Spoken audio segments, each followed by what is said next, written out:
যে এস কুকিংয়ে সবাইকে স্বাগতম। আমি ঝুম্পা বলছি। আমি আর একটা রেসিপি নিয়ে আসলাম। রেসিপিটা হচ্ছে সম্পূর্ণ একটা নিরামিষ রেসিপি।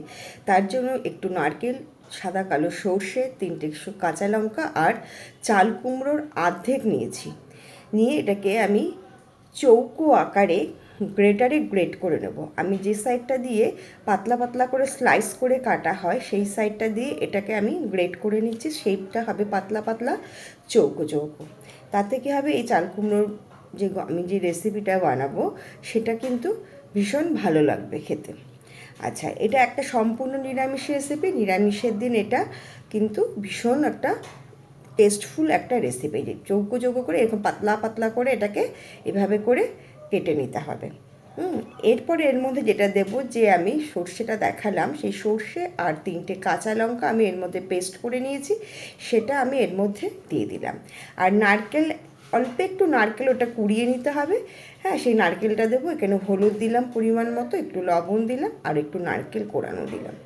দিয়ে এটাকে আমি ভালো করে হাত দিয়ে ভালো করে আমি এটা মেখে নেব। মেখে নিয়ে এটাকে কিন্তু প্রায় 15 থেকে 20 মিনিট এটাকে আমি রেস্টে রাখবো। একটু এটাকে ম্যারিনেট হতে দেবো। দিয়ে এটাকে আমি মেখে এটাকে আমি চাপা দিয়ে আমি রেখে দেবো। আচ্ছা, যে সমস্ত নতুন বন্ধুরা আমার রেসিপিটা দেখছেন, ভালো লাগলে অবশ্যই লাইক, কমেন্ট এবং শেয়ার করবেন। আর পাশে থাকা বেল আইকনটি প্রেস করে সাবস্ক্রাইব করে দেবেন। আচ্ছা, আমি এখানে 15 মিনিট বাদে এসে কড়াইটা বসিয়ে তেল গরম করে দিলাম। দিয়ে এখানে একটু কালো জিরে আর শুকনো লঙ্কা ফোড়ন দিলাম। দিয়ে এই যে আমি এটাকে মেখে রেখে দিয়েছিলাম সেটা কিন্তু আমি এর মধ্যে দিয়ে দিলাম। এটা কিন্তু খুব অল্প সময়ে এবং খুব তাড়াতাড়ি একটা টেস্টি একটা রান্না কিন্তু এটা এটা কিন্তু গরম গরম ভাতের সঙ্গে ভীষণ ভালো লাগে খেতে। আর এখন তো এই শ্রাবণ মাসে অনেকেই নিরামিষ খায়, সেখানে এই একটা আইটেম এটা কিন্তু ভীষণ মানে অনেকটা একটুখানি রান্নার তরকারি দিয়ে অনেকটাই কিন্তু খাওয়া যায়। একটা ঝাল ঝাল সুন্দর একটা আইটেম এটা একটা।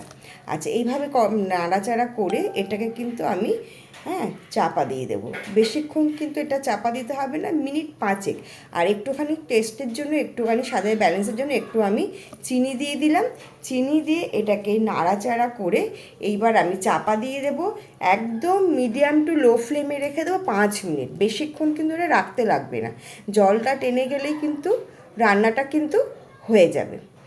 আমি কিন্তু 5 মিনিট বাদে ঢাকাটা খুলে নিলাম। খুলে নিয়ে দুটো কাঁচা লঙ্কা চিড়ে দিলাম। দিয়ে এটাকে নাড়াচাড়া করলেই কিন্তু আমার রান্নাটা হয়ে যাবে। আর যে সমস্ত পুরনো বন্ধুরা আমার চ্যানেলটা প্রথম থেকে শেষ পর্যন্ত আমার সঙ্গে আছেন, তারা অবশ্যই এই রান্নাটা দেখবেন এবং পুরোটাই দেখবেন। এবং এই রান্নাটা বাড়িতে করে দেখবেন কতটা সুন্দর এবং কতটা টেস্টফুলি একটা রান্না। হ্যাঁ, আপনারা অবশ্যই রান্নাটা একবার বাড়িতে ট্রাই করবেন নিরামিষের দিন। দেখবেন ভীষণ একটা ভালো রান্না এবং খুব ঝাল ঝাল একটা রান্না কিন্তু পাবেন আপনারা। তা আমি এবার রান্নাটা কিন্তু আমার হয়ে গেছে। এইবার এটাকে আমি সার্ভ করে দেবো। সার্ভ করলেই কিন্তু আমার রেডি। হ্যাঁ, আমার একটা চাল কুমড়ো ভাপা।